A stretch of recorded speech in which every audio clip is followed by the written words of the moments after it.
bandiraɓe musidɓe tedduɓe bandiraɓe yeɓiyankoɓe Ayaw Pindi TV wonɓe e nder leydi Sénégal kam e bowon leydi ma mbiyen ɓe funnague ɓe hirnague ɓe rewa e worgo onon kala e kuuɓal on calminama e subaka Allah tedduɗo ina woni alarba sappo lewru février hitan ujunnaje ɗiɗi e nogas e goho ɗum ɗon noon ko caggal yettude Allah e julde nabi Mouhammadin ya rasulallah sallllahu alayhi wa sallam dokkuɗo en fartange wawde artude ɗo hannde gam humnude aadi nde tawno fulɓe mbi ko aadi bil aadi salade aadi ɓuuri firtude aadi amen e moɗon ko Robino Diayendeji e plateau muɗum Pindi TV e kala subaka sikki ala caggal ɗin calminaɗi en mbi ko jettor onon ɓe ganduɗa ɓe ko on dariɓe dadiɓe kala subaka kono kadi e kala ñande gam etade darde en e fannuji ɗo gonɗon yoga hen koye galleji ɓe hen koye gollorɗe woni hen ni koye autoji munen goni kala e saaha ina daara en eɗo goni kala ɗum ɗon noon ko jettor tigui keeriɗo fewde e moɗon sababude watta ɗon hakkille no fewi e Ayaw Pindi TV ha tengti e plateau Robino Diayendeji ma en natta eko yewti e guinol golle e oɗo subaka talata hannde walla mbiyen alarba hannde tigui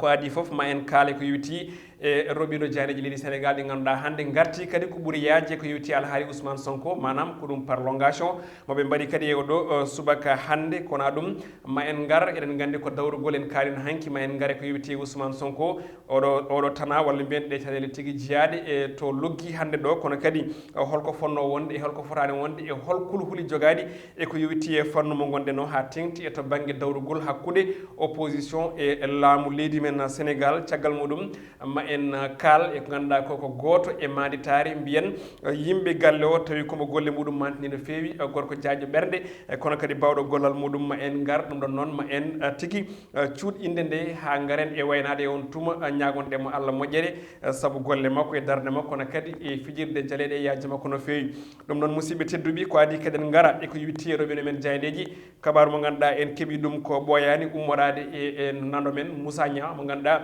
ko ɗo tigui golloto e haalirde nde o holliti hen wonde won baɗi goto ina majji ene wiye Samba Thiam on ɗon noon majji ko nokku walla mbiyen leegal ene wiye Guédiawaye noon ko ɗo tawete e wuuro lamorgo Dakar ɗum ɗon noon ko suka baɗi ko no mbiɗen ni baɗi ko gorko mo ganduɗa yara tan koye duuɓi jeegom ɗum ɗon noon ko guila ñande aset ha hannde ina majji toon to Guédiawaye yiyaka omo ero noon kala jiiɗo guel ɗon cukalel gorel guel ganduɗa ko duuɓi jeegom yarata guel ɗon yo waw tigui noddude ɗiɗo numéro uji mo ganduɗa ko 77 524 73 61 77 994 86 00 kono kadi 78 318 90 79 kala jiiɗo guel ɗon cukalel biyetengel Samba Thiam majjugel toon to nokku ene wiye Guédiawaye tawi ko ɗo tigui wuuro lamorgo Dakar ɗum noon waɗi guila ñande aset ɓennuɗo ɗo o ha hande noon guel ɗon cukalel guel yiyaka taw eɗen ñaago jomiraɗo joom baɗe bawɗo yato ko jaam jogui on ɗon suka baɗi meɗen biyeteɗo Samba Thiam yo Allah hollit kono kadi hollita tawi ene wuuri ina selli musidɓe tedduɓe natanten ko Robino Diayendeji gudditirten ko Diayende Vox Populi nden ɗon wi ina waynode ko yamirore ummori toon to jagorɗo tambiɗo gueɗe ñawoje leydi men Sénégal kam de hokki ko ganduɗa ko woni yamirore ɓeɓe ganduɗa ko assemblée nationale ko wiyete yo ittu immunité parlementaire mo ganduɗa leefol teddugal Ousmane Sonko ɗum saabi noon Diayende wi ina wayno ko Moustapha Niass oɗo saaha hannde fuɗɗima ko yewti ko ha joni e wedde Ousmane Sonko e ñawoɓe leydi men Sénégal bureau assemblée nationale noon kam e conférence des présidents ɓe kollitti wonde waɗama tigui convoqué manam ɓe noddama janggo alkamisa gam ɓeeto yurnade on ɗon dossier mo ganduɗa ko puɗɗiɗo wadde haala no fewi ɗo e leydi men Sénégal ko wona ɗum ɓe kollitti wonde caggal Dakar kono kadi e toon to Ziguinchor Diourbel Bignona naaɓe kañumen naati e nden ɗon haare haaɓe duppi bureau douane gonɗo toon e on ɗon nokku kowona ɗum Diayende quotidien le quotidien wi ko caggal nde o tuma ko yewti e gueɗe viol kono kadi e wadde menace de mort ɓe kollitti wonde ko pas de chambre basse pour Sonko yidde wiide ina waynode kanko mo ganduɗa ko gardiɗo landa Pastef o heɗotaki tawi heeɗima ko yimɓe lesen kono kaydi ko procureur kañum waɗi ko yewti ko hono saisine manam ko yewti ko e 8e de cabinet ko on tigui jogori huccirde mo ganduɗa ko Ousmane Sonko kanko député o noon ɓe kollitti wonde wona kay ɓen section de recherche heɗotoma kono kay ko on ɗon de hono juge mbo 8e cabinet procédure ko wiyete ha joni gam ittude ngol leefol teddugal toon to assemblée nationale ɓe kollitti wonde ko janggo tigui fuɗɗete e toon e on ɗon nokku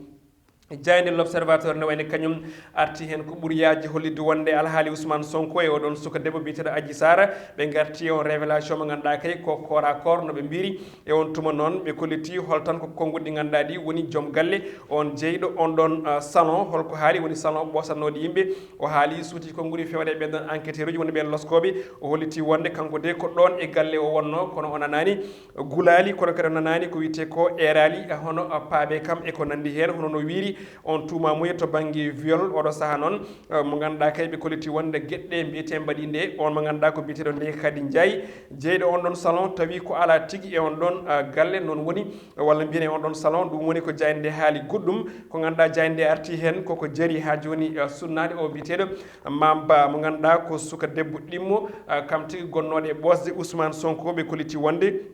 on ɗon caggal nde namda e yeeso loskoɓe holiti wonde e sahade ɗum waɗanno nde kañumne hoore muɗum yaltino on ɗon sal tawi noon koye saaha dabbo arti e on tuma noon ko guɗɗini jaaji e nder hello tati ha jeegom e nde jayde witende l'observateur jayde e nde ganduɗa ko las kamne arti hen holiti wonde ko witti ha joni guittugol lefol teddugol o ganduɗa ko Ousmane Sonko ɓe kolliti de assemblée nationale oɗo saaha hande fuɗɗima huɓɓude on ɗon machine mo ganduɗa kay ko guittowo ko fate banggue ngol lefol teddugal mbo Ousmane Sonko ɗum jeeyi sababu noon ɓe mbi ko commission d'ad hoc mbo mode fast track ɓe kolliti wonde o saaha hande de ummanima gueɗe ɗe bignona ne wayno tawti noɓe mbiri hono rébellion ɓe duppi foof noɓe mbiri kono kadi ɓe ganduɗa ɓe ko yimɓe Ousmane Sonko nangaɓe o saaha kamɓe de eɓe ñiŋa police leydi men Sénégal piile kam e lebteɗe ɓe keeɓi e nder dumbirɗi leydi ndi ɗum woni ko tawete e hello yañgo hello jeeɗiɗi e jayde las quotidien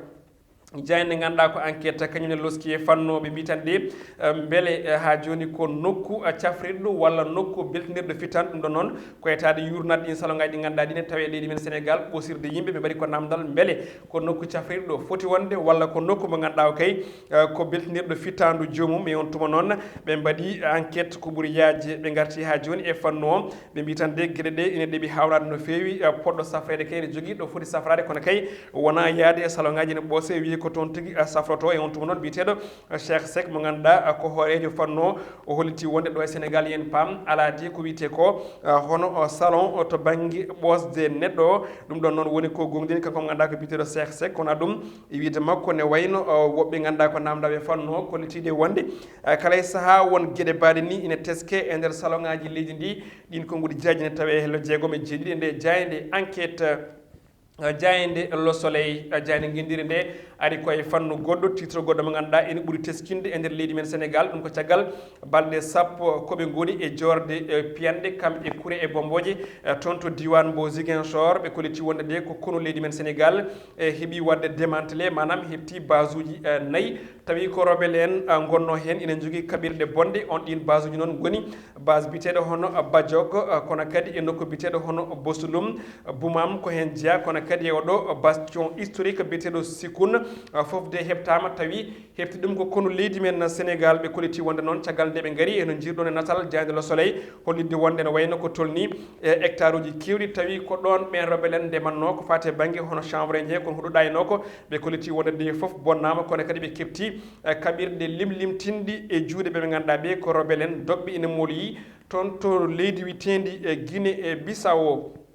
jayde libération ne wayno arti e ko yewti e rafi coronavirus leydi men Sénégal yewti limore temedde jeeɗiɗo hawruɓe lajjal ɗum ko guila hanki ene wayno walla mbiyen yettima limore hawruɓe temedde jeeɗiɗo neɗɗo wasɓe pitali mumen e boros covid 19 kono e natal ala une e oɗo subaka hande ko ngel ɗo cukalel ngel ganduɗa kay majji toon to Touba Khayra kene tolno hande e duuɓi ɗiɗi ha ɗo de ɓe mbi ko ngel yiyaka ngel cukalel ni e on ɗon saaha nde ngel majjanno ɓe kolliti wonde ko duuɓi tati ngel yaranno ɓe garti noon e seɗantago ganduɗa ko cukalel jaranno ngel e duuɓi jeeɗiɗi e saaha majjere ngel ɗo cukalel ngel ganduɗa kay ha joni ko pamarel no fewi e on ɗon tuma ha ɗo ɗo kalten ɓe kolliti wonde hay goto de mo ene yiya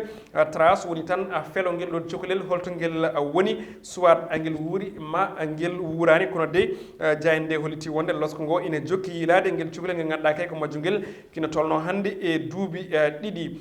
jayde stade quotidien ɗo guddirte robine men jayndeji hono no kala subaka nde arti e natal Alfred Gomis mo ganduɗa ko ɓiɗɗo leydi Sénégal najo gardien du but tawatede hande toon to Rennes ɓe kolliti ko caggal ha joni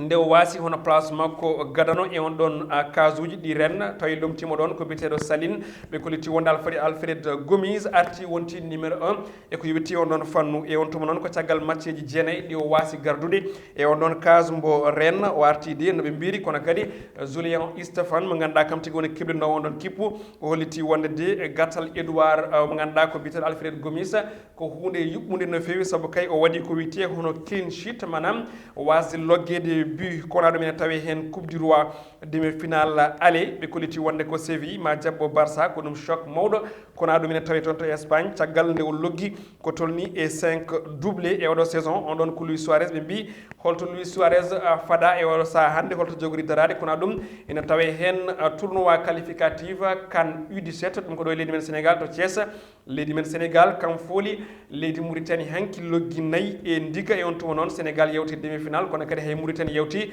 ɗum ko caggal nde Gambie e Sierra Leone ene wayno mbaɗa disqualifié caggal nde ɓe tuuma ha joni wujjude e duuɓi sukaɓe ɓen ɗon tawi ko ɓurɓe duuɓi sappo e jeeɗiɗi ɓen ɗon pettina e match ji ɗi ko ɗum jeeyi sababu noon nde wayno demi final uji ɗi gandama e oɗo saaha no wiiri jayɗe nde ɗo nde ganduɗa ko stade quotidien hono no mbiɗon ɗen guila hanki eɗen gandi gonɗen koye alarba noon koko yewti e dawrugol woni politique e ñalawma hannde o eɗen kaala exactement e politique leydi Sénégal ha tengti hakkude mo ganduɗa ko Ousmane Sonko gardiɗo landa Pastef kono kadi eko yewti e gonka makko e oɗo saha hannde no mbirɗen ni kono kadi honno jande ɗi gartiri tuumaɗe ko yewti e gueɗe viol kono kadi e menace de mort manam wiide so tawi a haali ko mbanmi ko mami yoɓe fittandu maɗa e on tuma noon oɗo sukka debbo biteɗo Adji Sarr kolliɗo wonde porti plainte mo ganduɗa ko Ousmane Sonko kono guila nden en ji gueɗe ɗe ina ɓeydi yaaha yarude yeeso to banggue fitinaji kono kadi gulwulti e fanno ko adi kala yimɓe en eto famminede walla eɗen eto ha joni haalde yiyande men eko yewti e dawrugol leydi Sénégal kono kadi Afrique e mbaɗi kuuɓal so tawi a woni opposant mo ganduɗa ko gana potentiel adversaire manam sen beelama mbiyen neɗɗo mo ganduɗa kay ko coynaɗo janggo ina jogori tampinde hooreje leydi gonɗo e pouvoir o on ɗon ene wayno omo foti rentade yogo e gueɗe nden rentade on nde ganduɗa Ousmane Sonko elle o muɓɓi guite e fanno saabu bandiraɓe musidɓe tedduɓe so tawi a woni opposant an ka cible potentiel manam ka neɗɗo mo ganduɗa o jopaɗo tawi jopotoma ko laamu leydi ndi saabu ɓe gandi oɗo saaha kala feere nde ɓe mbaɗi il faut alay saago ɓe dañayma ko wiite défaite beele ɓe kela bibji ma ɓe kawɓe kadma diwde kono kanko leader mo Pastef o ene tawi hande o a woni neɗɗo politicien mantiniɗo a woni opposant aussi ñande foof aɗa ere pour yaar liggoɗɗa e laamu a salima te hewɓe ganduɗa ɓe ko wonnoɓe ɗo e opposant ji nana hande liggodiri e laamu ngu ko an goto biri banggue ma jaaɗa donc alay saago ɗum ɗon ne woori ko jomum foti rentade erreur mo ganduɗa walla mbiyen erreur jumre nde mawde nde Ousmane Sonko waɗi e ko yewti oɗo fannu ko ha joni ummade galle muɗum sanga 22 heures manam yaade eɗen gandi gonɗen koye saaha couvre feu ɗum ko goho yaade e salon mo ganduɗa ko salon de massage woni nokku to ɓosete ɓandu neɗɗo tawi noon ko ɗum ha joni wona nokku keptinaɗo en tant que personnalité mo woni o ko waɗata incarné e leydi ndi hande to banggue politique wonko fonno wonde ha joni yaadu makko wonto fonno yaade en tout cas walla o waɗa convoqué on ɗo neɗɗo mo ganduɗa ko poɗɗo ɓosde ɓandu makko o wawa joni joni o suurade saabu en gandi wona gueɗe ko hunde fondere entere te eɗen gandi kala e saaha sa woni opposant won surveillance mawɗo manam ka dewinteɗo e kala ko mbatta donc moindre erreur ene wayno jomumen mbaɗata profité occasion e on tuma mbaɗa saisir mbawa ha joni haalde ɓayini eko way noon donc jumre monde Ousmane Sonko waɗi koko mbiɗen ko yaare ɗiɗi eruji ɗum ko goho ɗiɗi kadi ha joni ɓoosere tawi ɓoosanma ko cukalel dewlel ganduɗa ko duuɓi nogas yarata te an ka mawɗo kilifa te kadi ɗaminiɗe wonde walla jiɗɗo lefol laamu leydi Sénégal donc wonko ganduɗa fotade wonde wonko ganduɗa jarani e politique ha tengte wondemo opposant ɗum ɗon en kaali ɗum joni noon heddi ko état famde eɗen gandi guila nden kamɓe ɓe mbi wonde ko ɗum ko hunde ganduɗa ko ɗum complot ummade état leydi Sénégal laamu leydi Sénégal en tout cas komi mbiyata ko kalko faya e jamma nana e jamma kono kadi goɗɗum ɗum ganduɗa eɗen jiiɗi haalde Ousmane Sonko gaga politique o ko neɗɗo wondemo ha joni sen kutinimgol konngol wondemo ibade ganduɗa memata debbo janano kono kadi debbo janano mematama so tawi wiyama jomum ha joni ene ɓoosa ɗum sukaɓe ɗiɗi rewɓe ganduɗa ɓe ko sukaɓe rewɓe yaroɓe duuɓi nogas fay less malla fay dow seeɗa ɗum ɗon ko wonde ganduɗa nde ene hawɗi ma bonnu ko wiyete personnalité neɗɗo o kono kadi ma bonnu sifa gonka diine makko e kala fanno mo ƴettuɗa wadde eɗen mbawi wiide ko ɗum défaite mawɗo to banggue politique ko ɗum défaite mawɗo ko ɗum erreur mawɗo en tout cas jumri moon to banggue politique ummorade kanko Ousmane Sonko ko heddi ko noon oɗo saaha mo kalten en kaali procédure to banggue ittugol lefol makko teddugal saabu eɗen gandi so tawi ngol lefol ittaka o wawa ne wayno notoyade hay goto wawa kuccidde makko ina manam ina ñawama ha sino tawi o waɗama ko wiyete ko convoqué so welama o yaaha so welama o wasa yaade woni ko waɗi ko wasa yaade wadde ɗo e balɗe jeetati ɗo e yontere fande en tout cas ma en gandu exactement so tawi ngol lefol teddugal ittama beele mo jogo ndimago e hattan wawde yaade notoyade onon convocation ɗum ɗon eɗen gandi ko ɗum ha joni namdal mawgal kono ɗum no mbiruɗen nane e ñalawma hande o